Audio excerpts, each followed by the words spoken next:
looking to have the elbow on the inside crease of my leg. What I'm looking to do is bring my leg up and over, and I'm going to go over one shoulder, and I'm going underneath the other.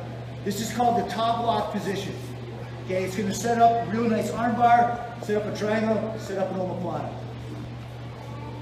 The arm, to get set up for the top lock position, I can go a cross grip, pulling down, and I just push the arm in a little bit. I want the elbow, I don't really care what the top hand is doing, I want the elbow to be inside this crease. Once it's inside this crease, I just come up, and then the other leg goes over the top. I'm squeezing down and in. If she tries to pull her arm out from this position, it's very hard for her to pull her arm out. I'm actively taking my heels, bringing them down towards the ground, and I'm squeezing my knees, making this like a noose around her whole body. I've got to get lined up with the arm. Once I lined up with the arm, then it's good for me to bring my leg over the top of the head. So as I change my angle, her fingers are going to be lining up to where my head has to be. So I just need to go a little bit that way. Remember, I need to put something behind her elbow to hyperextend her elbow. As the elbow goes up, the hand comes down, and I'm getting pressure. I need to get my hips back here.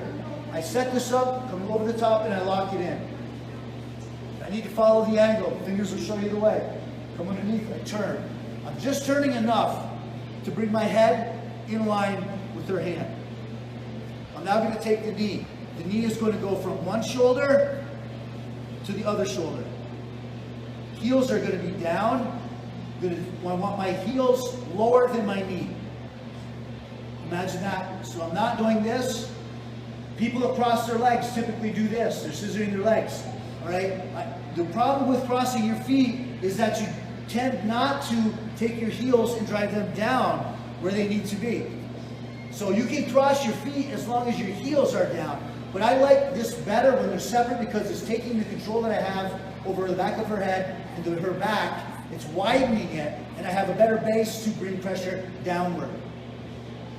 Once I'm in this position, I can do one-handed wrist lock, just coming up, just getting the tap here. I can just go two-on-one position here, or I can go all the way underneath where I pull up on the leg, come to the back, and then take the straight arm bar while I'm holding the leg to prevent her escape. We're just going to go with the